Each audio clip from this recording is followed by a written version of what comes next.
Gaji segitu-segitu saja. Tapi harga barang naiknya tiap minggu. Terus kita harus gimana? Kamu pasti pernah ngerasa kayak gini. Baru tanggal 10, dompet udah tipis. Padahal bulan ini kamu udah janji sama diri sendiri. Nggak jajan kopi. Nggak belanja yang nggak penting. Belanja bulanan udah dihemat setengah mati. Tapi tetap aja, uangnya habis duluan sebelum bulan selesai. Kamu buka catatan pengeluaran. Isinya cuman bensin, makan siang, pulsa, tagihan listrik, cicilan. Semua itu kebutuhan. Bukan kemewahan, tapi kok rasanya kayak nggak ada yang salah, tapi juga nggak ada yang benar. Dan yang bikin makin sesak, kamu nggak sendirian. Di luar sana, jutaan orang lain ngerasain hal yang sama. Orang-orang yang bekerja keras, bangun pagi-pagi, pulang malam, tapi uang di rekening nggak pernah naik. Yang naik cuman harga beras, harga minyak goreng, ongkos ojek online, dan biaya sekolah anak. Ini bukan cerita tentang orang malas. Ini cerita tentang orang yang berjuang, tapi sistemnya nggak berpihak. Dan hari ini, kita nggak akan basa-basi soal ekonomi makro atau nunggu pemerintah turun tangan. Hari ini, kita bicara soal bertahan. Soal gimana caranya kamu tetap bisa nafas, walau dunia di luar sana makin sesak. Sebelum kita masuk ke strateginya, kita perlu jujur dulu sama satu hal. Ini bukan salah kamu. Kamu nggak boros. Kamu bukannya nggak pintar kelola uang, tapi dunia lagi nggak baik-baik aja. Harga barang naik bukan cuman karena inflasi yang kamu baca di berita. Ini soal rantai distribusi yang berantakan, biaya logistik yang naik, harga BBM yang nggak stabil, dan nilai tukar mata uang yang goyang. Tapi buat kamu yang kerja kantoran, yang gaji UMR, yang hidup pas-pasan, semua istilah itu cuma jadi alasan kenapa hidup kamu makin berat. Yang kamu rasain itu sederhana. Dulu beli minyak goreng 2 liter cukup 30.000, sekarang 50.000. Dulu bensin 100.000 cukup seminggu, sekarang 5 hari udah habis. Dan yang paling nyesek, gaji kamu nggak naik. Bahkan kalau naik, naiknya nggak pernah secepat harga barang. Jadi kalau kamu merasa hidup makin ketat, kamu nggak salah, kamu cuma lagi hidup di zaman yang salah. Tapi bukan berarti kamu nggak punya pilihan. Bukan berarti kamu cuma bisa pasrah. Sekarang, kita nggak akan bicara tentang investasi saham atau nabung emas. Itu strategi buat orang yang punya sisa uang. Kita bicara soal orang yang uangnya habis setiap bulan, tapi tetap harus nabung. Karena kalau enggak, masa depan bakal lebih mengerikan. Ini 5 strategi yang bisa kamu mulai hari ini. Bukan teori, bukan motivasi kosong, tapi langkah nyata yang bisa langsung kamu terapkan. Strategi pertama, prioritas 3. Kebutuhan inti, makan, tempat tinggal, transportasi. Ini dasar bertahan hidup. Kamu nggak bisa hidup tanpa makan. Kamu yang nggak bisa kerja tanpa tempat tinggal yang aman. Kamu yang nggak bisa cari uang tanpa transportasi. Jadi, setiap bulan, hal pertama yang harus kamu lakuin adalah alokasikan uang untuk 3 hal ini dulu. Sisanya, baru kamu pikirin. Contohnya kayak gini, gaji kamu 5 juta. Langsung pisahkan 2 juta buat makan sebulan. Itu 60.000 sehari. Cukup kalau kamu masak sendiri atau beli nasi warteg. 1 juta buat kos atau kontrakan. 500.000 buat bensin atau ongkos. Total 3,5 juta. Sisa 1,5 juta. Baru kamu atur buat cicilan, pulsa, listrik, dan tabungan. Kalau kurang, baru kamu evaluasi. Mana yang bisa dikurangi, mana yang bisa ditunda. Kedengarannya kejam? Iya. Tapi hidup lagi nggak murah hati sama kita. Jadi kita harus lebih kejam ke diri sendiri sebelum dunia yang lebih kejam lagi. Strategi. Kedua, sistem amplop digital bulanan. Ini cara paling sederhana tapi paling ampuh buat ngerem pengeluaran yang bocor. Kamu tahu nggak, kenapa uang kamu cepat habis? Bukan karena kamu belanja gede, tapi karena kamu belanja kecil-kecil, dan itu dilakukan terus-terusan. beli kopi 15.000, beli gorengan 10.000, beli pulsa 20.000, satu persatu kelihatan kecil. Tapi sebulan, ratusan ribu. Makanya, kamu butuh amplop digital. Setiap awal bulan kamu bikin rekening atau dompet digital terpisah buat setiap kategori. Makan, transportasi, hiburan, darurat, isi sesuai alokasi. Dan begitu habis, ya udah, tunggu bulan depan. Misalnya kamu alokasikan 300.000 buat hiburan sebulan. Itu 10.000 sehari. Kalau hari ini kamu beli kopi 20.000, ya besok kamu nggak jajan. Sesederhana itu. Strategi ketiga, beli kebutuhan bukan keinginan. Ini yang paling susah, karena otak kita udah dilatih sama iklan, sama media sosial, sama teman-teman buat mikir, cuma 100.000 doang, nggak apa-apalah.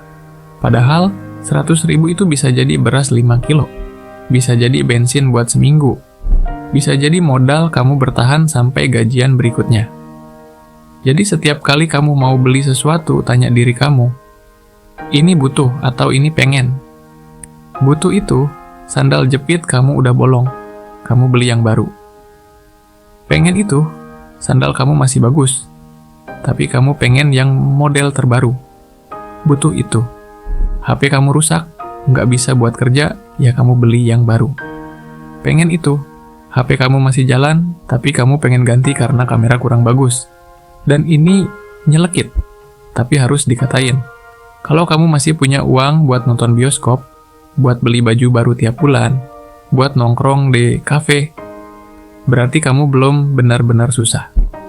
Kamu cuma ngerasa susah, karena gaya hidup kamu belum disesuaikan sama kondisi kantong kamu. Strategi keempat, beli barang tahan lama, bukan yang cepat rusak. Ini prinsip sederhana, tapi sering dilupain.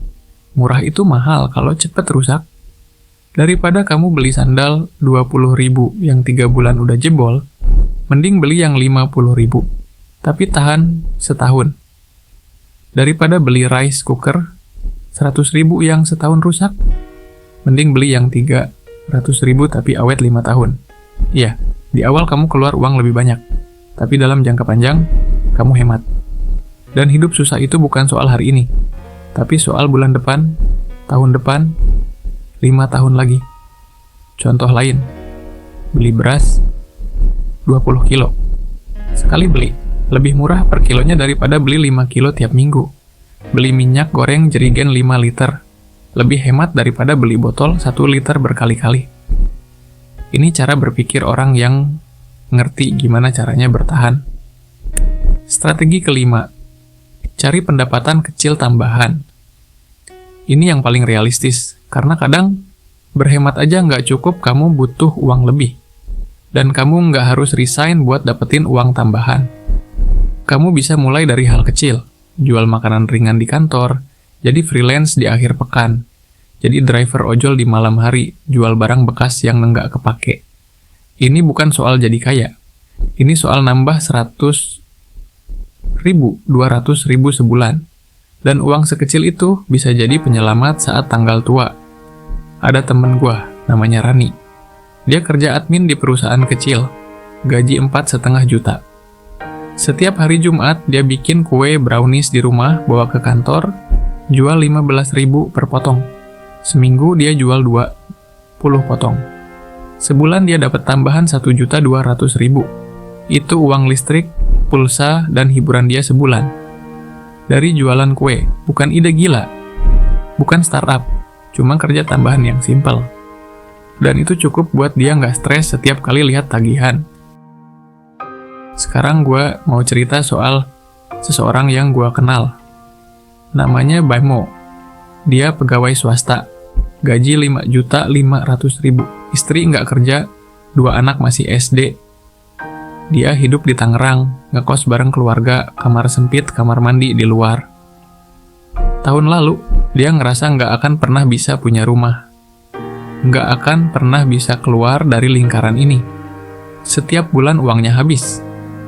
Nggak ada yang bisa ditabung. Bahkan buat beli baju anak aja harus mikir panjang.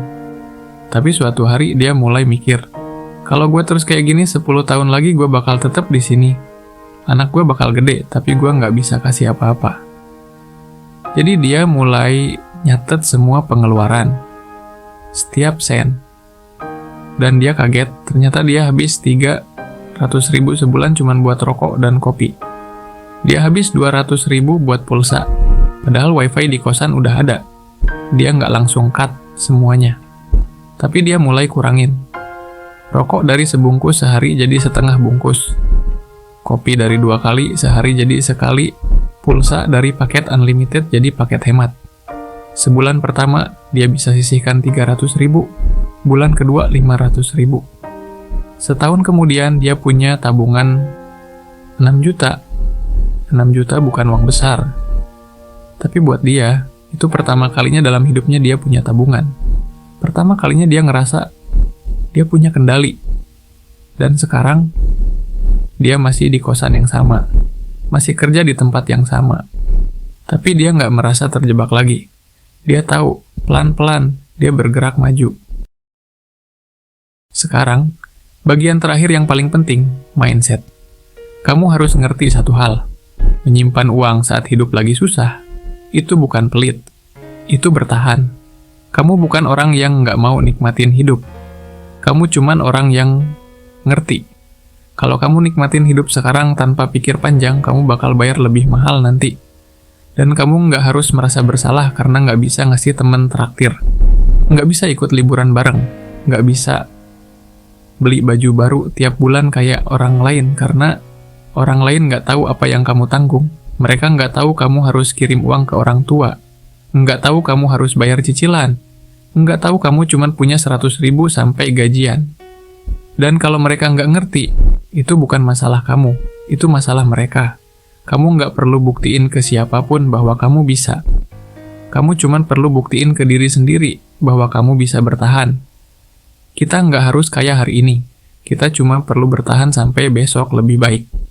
Dan percaya sama gue, besok akan lebih baik kalau kamu mulai bertindak hari ini. 5 strategi tadi bukan sulap. Bukan jaminan kamu bakal langsung punya rumah atau mobil tahun depan. Tapi ini jaminan kamu nggak akan tenggelam. Kamu nggak akan jadi orang yang hidupnya cuma ngikutin arus. Terus tiba-tiba sadar, udah terlalu tua, udah terlalu capek, dan nggak ada apa-apa yang tersisa. Mulai hari ini, catat pengeluaran kamu. Pisahkan uang sesuai prioritas. Tahan godaan buat beli yang nggak penting. Cari cara dapetin uang tambahan, walau cuma sedikit. Dan yang paling penting, ingat, kamu nggak sendirian. Di luar sana ada jutaan orang yang lagi berjuang kayak kamu. Yang bangun pagi nggak semangat, tapi tetap bangun yang capek. Tapi tetap jalan. Yang pengen nyerah, tapi tetap bertahan. Karena kita bukan orang yang beruntung. Tapi kita orang yang nggak gampang menyerah. Dan suatu hari nanti, kamu bakal lihat ke belakang, dan kamu bakal bilang, gue berhasil, gue bertahan. Kalau kamu lagi berjuang juga, simpan video ini sebagai pengingat. Karena kamu nggak perlu motivasi. Kamu cuma perlu pengingat bahwa kamu lebih kuat dari yang kamu kira.